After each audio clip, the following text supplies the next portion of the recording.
This video is designed to give you tips for not only writing with numbers that either that you've generated through your own analysis or that you've gotten from press releases or government agencies, but also to help editors when they encounter numbers in stories that they are editing. The reason we need this is because numbers are everywhere. These are just a few snippets from one single day newspaper, and these are paragraphs where I found a lot of numbers in just a single paragraph. And as we're going to talk about later, some of these are too many numbers in a paragraph, but we'll talk about that. There's a lot of things that, helpful tips that I can give you about making sure that these numbers are being used accurately, that we are not overwhelming our readers with numbers, and that we are presenting them in a way that makes them most effective and powerful in a story. So one of the things we can talk about is, are we using the right numbers?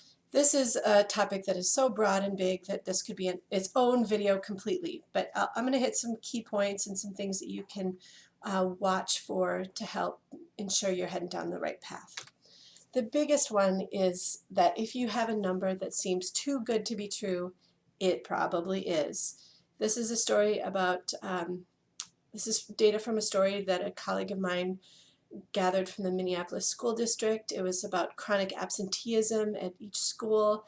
And the data showed that this one school had gone from having about 20% of its students chronically absent, meaning they were missing school a certain number of days per year or more, and suddenly they had dropped down to 5.5%. The reporter and her editor were like, oh wow, we got a feel-good story, how they turned it around. But the reporter remained a little skeptical about that number. And throughout the reporting, she got more and more skeptical. She asked the Department of Education, the State Department, for data for all school districts to try to see how this compared. And the numbers did not match up. And the Minneapolis schools and the state said, oh, we calculate chronic absenteeism differently than Minneapolis does, and we use different metrics and the different number of days, and yeah, the percentages aren't going to match. But she was still very skeptical, and eventually she convinced the school district to rerun their numbers, and sure enough, they had made an error, and this was not the correct number. Another reporter was looking at teachers of color, and she wanted to see if there was any schools that had made a big improvement over the past decade, and so she had data on the number of teachers of color. It's an FTE number in 2006-07 compared to 17-18, and she found that the schools that had made the biggest leaps and had the highest percentage of teachers of color were almost all in the St. Paul Public School District, and it just seemed very strange that all of them were clustered up there at the top of the list. And many of them had gone from 0 teachers of color to almost 100% teachers of color. And again, this just didn't seem right. So we pulled the original data that this all came from, not summarized up to teachers of color, but down into the individual buckets that they typically reported. And I just I pulled out a single school, and I grabbed the 17-18 number, and then I grabbed the previous year number, 16-17. And sure enough, it jumped out at me that it looks like they transposed the American Indian number with the white number from one year to the next. And when we contacted the school district, sure enough, that is what had happened. So just that 1 year of data was faulty. They had just transposed 2 buckets, and that was those districts were still very much the lion's share of teachers were white. Press releases are not exempt from problems. A reporter took this out of a press release and wrote this in a story, saying the state had received $2.5 million in federal funds for overtime, and that should translate to about 1,400 of additional law enforcement. Those 2 numbers were straight out of the press release. He did not do anything with them. And the next day, a reader called and said, well, if you take that 2.5 million, divide by 1,400 hours, those officers would be paid $1,785 per hour. Yep, and he called the state, and sure enough, that 1,400 hours number was incorrect, and he had to run a correction the next day. So do the math. Do the math every time. This story is a really good one about thinking about where your numbers are coming from and what's the context around them. So this paper got data on aid going to cities in Texas from Hurricane Harvey. And initially the data said, you know, this city here, Taylor Landing, got $1.3 million in money. Port Arthur got $4.1 million. Well, that looks like Port Arthur is just getting so much more money.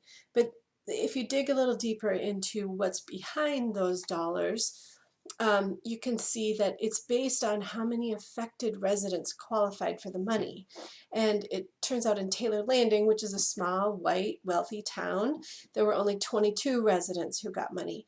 And Port Arthur, a much bigger, primarily poor, black town, had 50,000 affected residents. Now, if you do that math, that is a very different amount per resident that goes there. And those are the numbers that you need to be reporting in the story, not the raw numbers. We also need to think about something that might be changing that could cause a big increase or a big decrease in something. So for example, texting while driving is a big thing here in Minnesota, and we wrote a story saying citations have increased for 6 straight years, rising 459% since 2012. And we did not say anything about the police department just simply making this a higher priority, that they were getting tougher on it over that time, and that could explain the huge increase. Side note, we should never write a number that is more than 100%. So 459% would be quadrupled or 4 times more, and not writing out the full percentage. Here's an example of a reporter who asked the right questions from a study that just didn't seem right to him. The study was saying Minnesota had the nation's highest percentage of teens home alone each afternoon. In other words, they weren't being cared for in any way by someone else. At the time, he was a parent of some young teenagers, and he just thought this seemed out of whack. So he started asking some questions, and he specifically asked for the data to back up some of these claims. And the commission that put out this study for this one could not actually come up with the numbers. They didn't know where it came from. Then he asked about this one, where it said the researcher visited Minnesota communities and found an estimated 50% of young people were not participating in after-school programs. And well, how many communities did you go out to? How many kids did you talk to? Things like that. And the reporter found out that the researcher had only visited 9 sites and talked to only 101 kids, not nearly enough to make this claim statistically reliable. And then the report also said Minnesota, the nation's highest rate of 10 to 12-year-olds in self-care. The reporter found out that came from a Urban Institute report, which at that time was almost 10 years old, and it only included 13 states. So it's completely unfair of them to say that it's the nation's highest rate when you're only comparing Minnesota to 12 other states. A big one that we do too frequently is to make the readers do the math. We really should not do that because it makes it very hard for them. Yes, there's people who can do math in their head, but there's also people who can't. Like me, I can't do math in my head. So this is a paragraph out of a story in Hastings, which has a population of about 22,100. There were 6 heroin arrests in 2011. That's compared with 8 arrests in Burnsville, a city with 60,300 residents. Eagan, a city of 64,200, had 7 arrests. The reporter was heading in the right direction here by putting in the population of each city, but what were they really trying to say? It's hard to get, it's not coming across super clear. So if you put those numbers into a spreadsheet and we say well, there's this many arrests, here's the population, and then calculate a rate per 10,000, this is a per capita rate that we've calculated here, then we can say there were nearly 3 arrests per 10,000 people in Hastings compared to about 1 arrest per 10,000 people in both Burnsville and Eagan, which are nearly 3 times the size of Hastings. That's a sentence I wrote. It's still a crappy sentence. Really what we're trying to say is that the small town of Hastings was seeing a greater share of heroin arrests than its neighbors that were 3 times its size. And sometimes we just need to say that instead of throwing readers all these numbers and making them figure that out themselves. And that's what's called characterizing your data.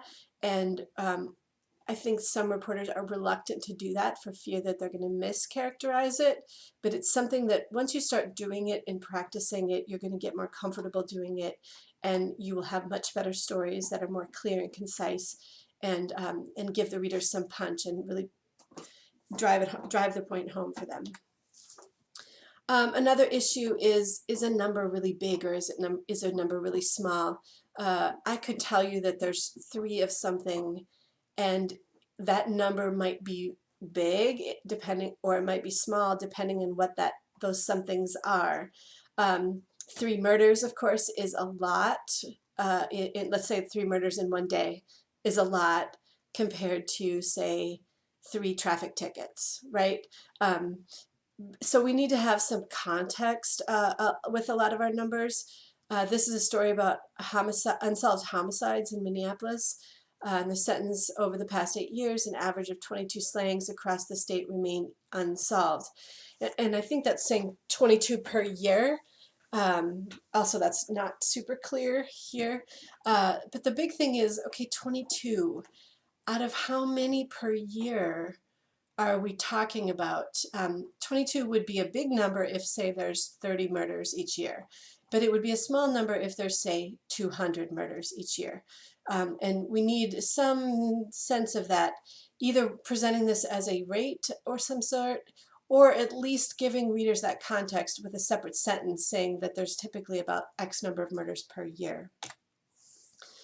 Another problem that readers have is grasping really big or really small numbers. Anything less than 1, and any big numbers are hard for readers to understand. So I think a big number is something generally bigger than, say, your paycheck or your annual income or the value of your house, or something that you deal with on a regular basis. For most people, that's going to be probably your annual pay, or a paycheck on a smaller scale. So when we start talking about millions and billions of dollars, it just gets to be overwhelming and we really don't understand. So if we say Minnesota spends $16.6 billion per year on healthcare, well, what does that mean? I mean, okay, they spend a really big amount of money. But if we want readers to understand how big that is, then we need to put it down to a per person. Also, let's say if we were comparing Minnesota to, say, Wisconsin, because they have different population sizes, then you would, if you put it on a per person basis, then it makes it easier to compare and also easier for readers to understand. And like I said, anything less than 1. So 0.07% of Minnesota kindergartners had a medical exemption to vaccine. Well, that's 7 out of 10,000. That is a little easier to understand. And we can actually grasp that. You want to get that rate down to some, like 7 out of 10,000. You want to get that first number to something single digit like this. 1 out of 100, 2 out of 500, something like that, that people can envision. So here's where you editors come into play a little bit more. It's really crucial to think carefully about how a sentence is worded, particularly when talking about change over time or what's happened with something. This is an example that was actually published at I think in the 80s. And the sentence said, every year since 1950, the number of children gunned down has doubled. So I read about this in a book about statistics. and it talked about how, okay, so that's saying that every year the number is doubling. Well, that would mean that if we started with 1 in 1950, here's what would happen by 1980. We'd have far more children killed than even the US population at that time, because of that doubling effect. And what that sentence was really trying to say is that the number killed each year has doubled. So in other words, if there were 50 killed in 1950, it's now something like 100 that is doubled over across that whole time. So this is one of my biggest pet peeves, and is number clutter. As you saw in that one of those first slides with all those paragraphs with lots of numbers in them, sometimes we have sentences that are just so chock full of numbers that they're actually too hard to read. And as a writer, it's very easy to write that because you understand it and you're reading along and going, oh yeah, I'm following this just fine. Well, an editor, this is where you need to say, okay, that paragraph did not make sense to me. I was lost by the third number. And those are the kinds of things you should be watching for. So it's important to understand that a couple things. Each new number makes it harder for the reader to remember the last number. So you start throwing 2, 3, 4, 5, 6 numbers at a reader in quick succession, they will have completely forgotten the first number by the time they get to the end of the sentence. Also, each digit, and not just a number, but each digit in that number slows the reader down. And try reading something out loud and you'll see, with numbers in it, you'll see yourself slowing down. And we don't want readers to slow down. We want them to stick with our story. We want them to get through it. We don't want them to miss our key point. So some rules of thumb: keep the number of digits in a paragraph to no more than 8, or use no more than 2 numbers in a paragraph. I sometimes slide this to like no more than 3 numbers in a paragraph. Keep in mind that a year, say 2020, is a number in a paragraph, and that is 4 digits. That would go against that first rule. So you have to keep those things in mind too as you're writing along. So take a read on this, and you can hit pause if you want to read through this, and we're going to talk about this paragraph.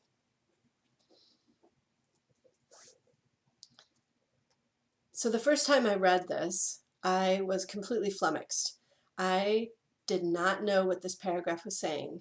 I was trying to figure out, well, what's the key point here that they're trying to make? The first sentence makes a little bit of sense. From 2008 through the 2012 and then into the 2016 presidential elections, the actual number of votes and the percentage of votes received by the Democratic candidate declined in Minnesota. And once you figure this thing out, you'll see that that is actually setting us up and it's telling us what it's trying to say. The rest of it is providing the details. And the details, when you read through it, by the time you get through the details, you've completely forgotten the main point. So let's take a stab at reworking this. Well, first let's look at all the numbers in here. In tan, I've highlighted all the years, and in bright yellow, I've highlighted all the individual numbers. You can see we've got very specific numbers in here in the millions, lots of digits that are very hard, they slow you down, lots of years repeated here. What if we tried to rewrite this? So that first sentence was mostly pretty good, I thought, but I rewrote it a little bit here. Between the 2008 and 2016 presidential elections, the actual number of votes and the percentage of votes received by the Democratic candidate declined in Minnesota. In Barack Obama's first election, he received about 298,000 more votes than his Republican counterpart. That lead dwindled to about 225,000 in his next election. Hillary Clinton garnered about 45,000 more than Donald Trump. So notice what I did. I removed the actual numbers. I did the math for the readers and gave them the differences. I also rounded heavily so that they didn't have to stumble over a whole bunch of digits. Understanding 298,000 is much easier than the specific number would be. But we could do better. Well, we could give readers a chart with showing those gaps. We could also chart the actual votes if you wanted to, but I think the gap is more interesting. And then we could boil this sentence down even more. Since 2008, the actual number of votes and the percentage of votes received by the Democratic candidate for president has declined in Minnesota with each election. Barack Obama had nearly 300,000 more votes than his Republican opponent in his first election, but that dropped slightly in his second election. Hillary Clinton edged out Donald Trump by only about 45,000 votes. So notice that I've kind of wiped the numbers out of the 2012 election altogether and simply characterized what happened. And I rounded very heavily on the other two because our readers have the graphic with the actual numbers in it, so we don't need the specific numbers. We're characterizing it here. So this paragraph is trying to show diversity in the city of St. Louis Park in Minnesota. And it's giving us the total population, and then it's saying of that, what percentage are white, black, Latino, Asian, and multi-race. And then it's giving us what the Minnesota rates are as a comparison. So what are we trying to do here?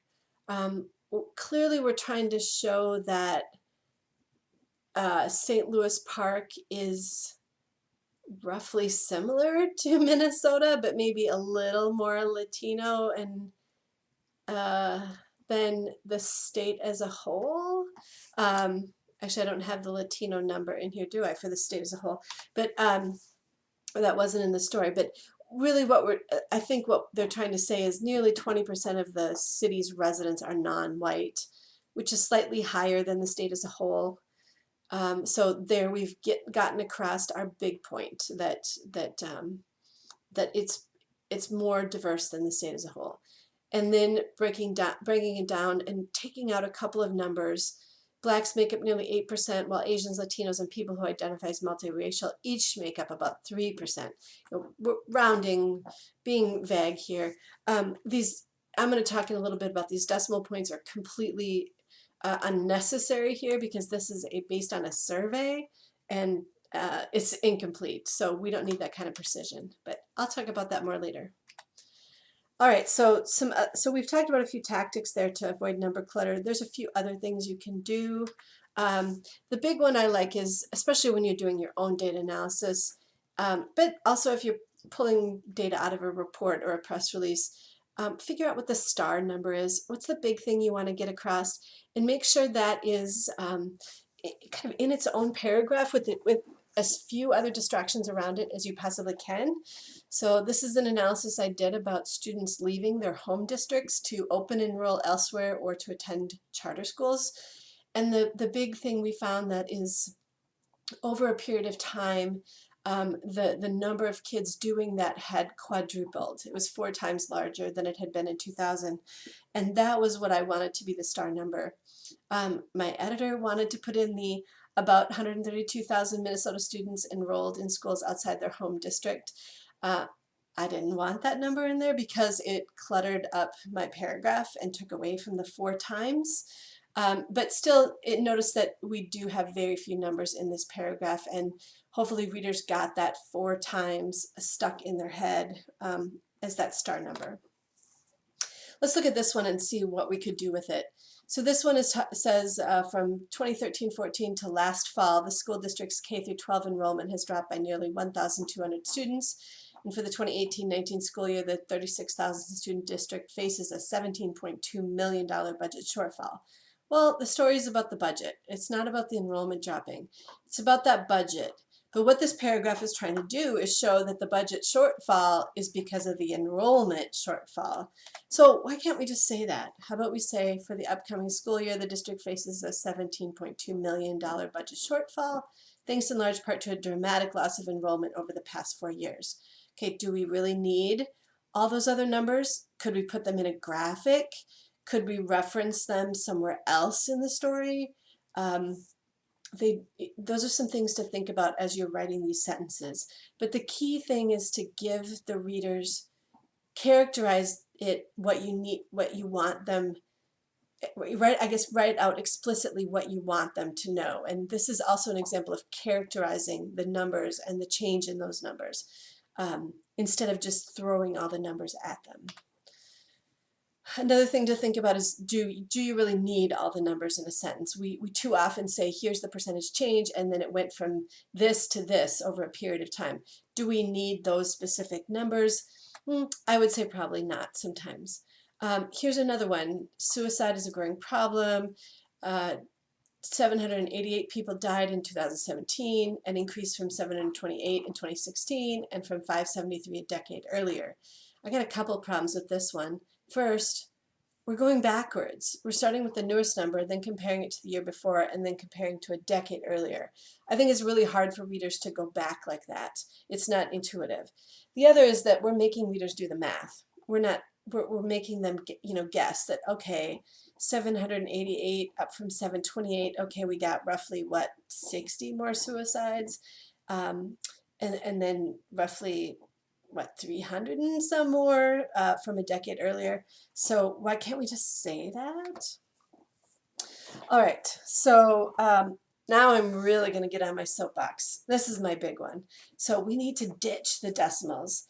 In journalism, there's very, very, very few instances where we should be using decimals. And even then, I would question it at every time it comes up. Almost all the data that we're dealing with, whether we do the analysis or whether it's something that an agency has given us in a report, press release, whatever, almost all of it is either flawed in some way, or it comes from surveys, or there's always the possibility that it's incomplete in some form or fashion, that somehow something is missing, something got slightly tweaked. It's just not precise. And the use of decimals implies precision that we truly cannot guarantee. Also, each digit, which includes those decimal points, slows the reader down and adds more digits to our paragraph. And so then it contributes to that number clutter that we just talked about. Another thing to think about is that we really shouldn't be using decimals for something that can't be divided, like people, like saying that 20.5% of people did X. Well, there's not a 0.5% of a person. It doesn't exist. So think about that when you're writing things, that it just kind of doesn't make sense. I've seen some reporters who are really reluctant to round a number that has been given to them because they think somehow that would I don't know, cause problems, but it's perfectly fine to round. And too often government agencies want to put out that precision because they think they need to do that, but we definitely do not. So this can be anywhere that we're publishing. This I found on Twitter, talking about baseball. Pitching relievers accounted for 50.3% of innings thrown this postseason entering tonight, which would be a record, 46.5% last year, 32.3% in 2010. So why do we need the decimals here? It's very clear that things have changed over time, and the decimals are truly not needed. This is an older story from USA Today where it was talking about some changes in population, aging, and it talks about more than half, and then it puts in 50.5%. Do we really need the 50.5%? We've already said more than half. So that's kind of a little different thing. Do we need the actual number there? And we definitely do not need the decimal point. We could just say 51%. But I'm also fine with just saying more than half or slightly more than half. And then we're trying to compare people in cities versus people in suburbs who are over 35. So this is trying to say that people in cities tend to be a little older, or people in suburbs tend to be a little older than people in cities. Why can't we just say that? And we definitely don't need the decimal points again here. I found this in a press release from the Minnesota Secretary of State touting that Minnesota had the highest voter turnout. They actually said 64.25% of eligible Minnesota voters. Well, first of all, let's not divide people. And also, our calculation of eligible Minnesota voters is actually a guess. We really don't know how many there are because of the various rules about who can vote and things like that. So this is completely we don't have that kind of precision here. And saying 64% would be more than fine. I also see it in graphics, and when you look at this, see how easy how easy or hard it is to determine the difference between each city council candidate and what percentage of meetings they attended. I think that decimal point adds the clutter to the page that actually makes it hard to tell the difference from one to the other, especially when you get to some of these ones where the percentage, the decimal point is the same as the one above it. It's kind of hard. Your eye gets distracted. And again, this is we can't have a 0.8% of a meeting. So why do we have that? Let's just round it. There are a few exceptions, but I'd say you really still want to think about them, using them. The biggest one is any situations where a change of less than 1 percentage point is considered big. So the main one is like the unemployment rate. A tiny little budge on that is considered a big deal. And so using the decimal points there is perfectly allowable. We use it a lot in sports for things like an earned run average. That's kind of a historical thing. Even then, if it's a real slight difference between the two leaders, 2.39 versus 2.38, and that's a big deal that they're neck and neck, then and that number doesn't change much. It takes a lot to budge that percentage, or that decimal point, then it's fine to use that. And of course, expressing millions or billions, definitely we want to use the decimal points there, because we don't want to write out 3 million, 200,000, 354. No, we want to round it up and use that decimal point. We see a lot in the business pages, but I'd also question whether we should be doing that or not.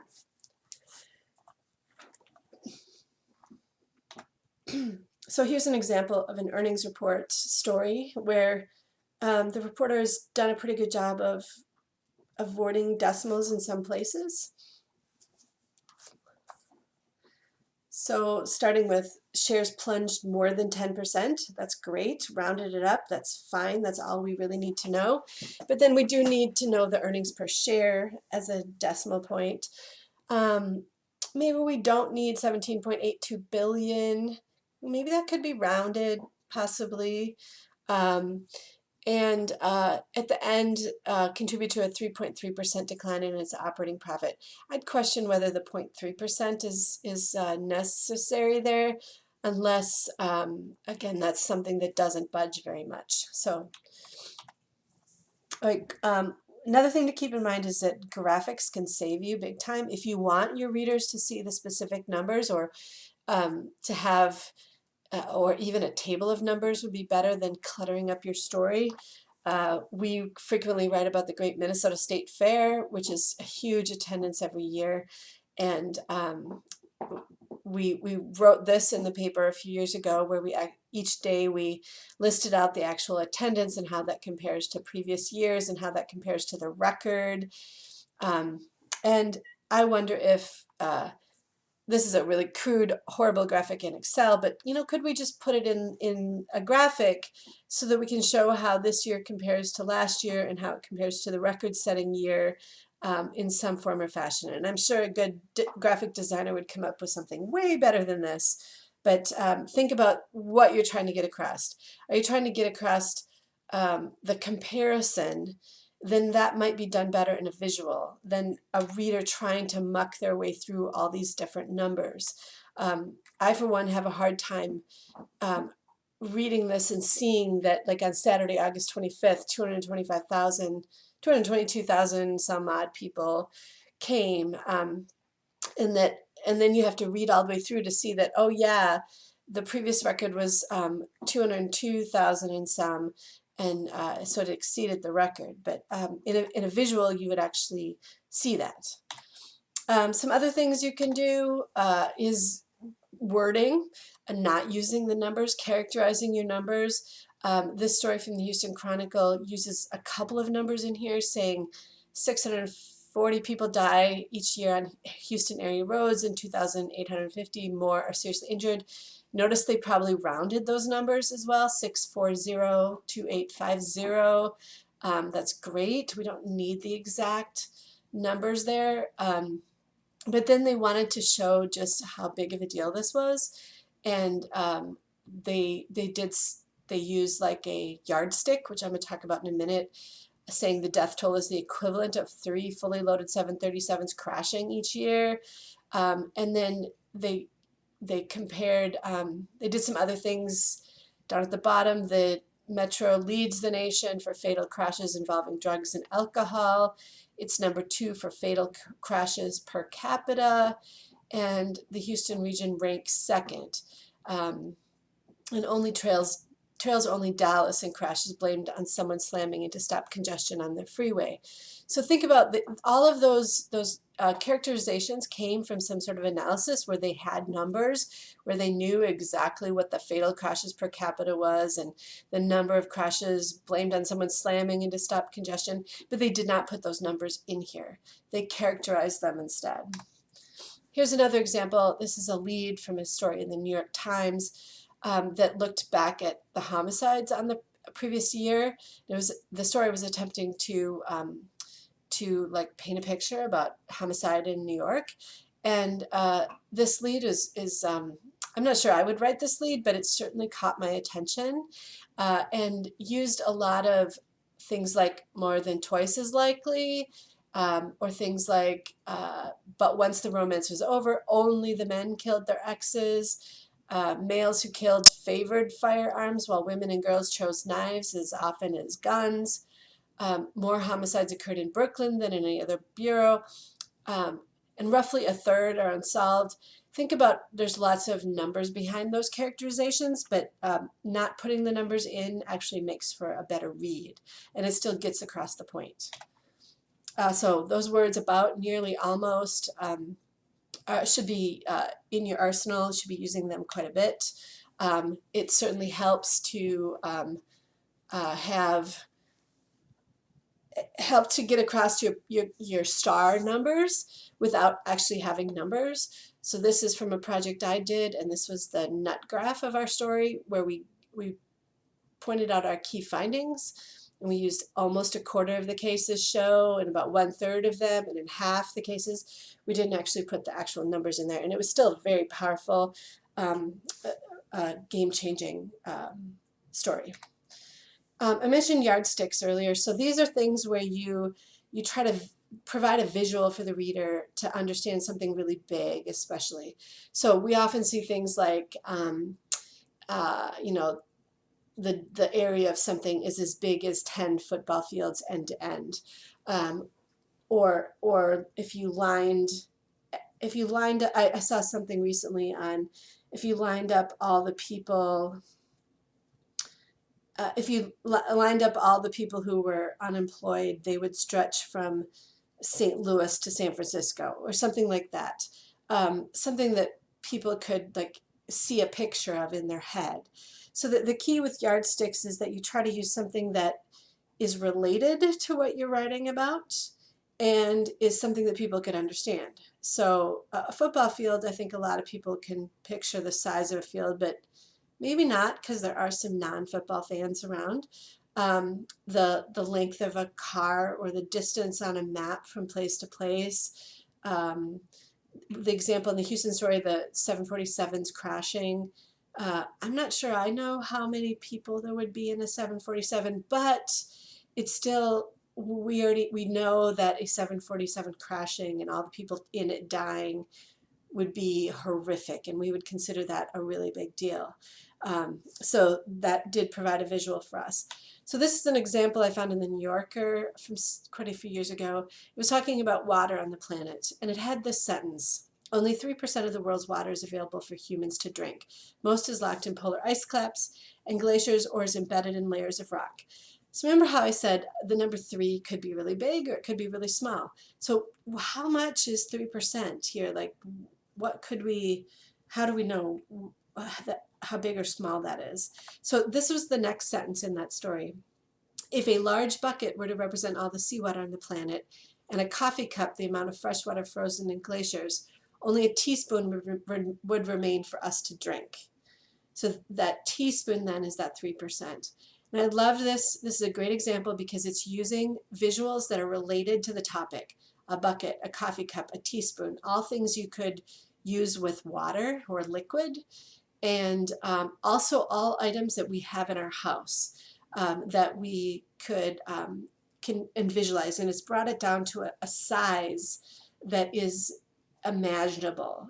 Instead of saying an Olympic size swimming pool versus the Atlantic Ocean, right? Those things would be just too much for us to understand, but bringing them down to something very small is the best way to do it. So that's all my tips for you. This slide deck is available at this URL. If you would like to go back through it again. At the end of the slide deck, and I'll bring this URL back in a second, at the end of this URL are some other paragraphs that I've taken out of stories that you could try to rework. You'll see these have way too many numbers in them, and it's very confusing. So you could practice and see if you can come up with something a little better. So there you go. Thank you for sticking with me. Have a good day.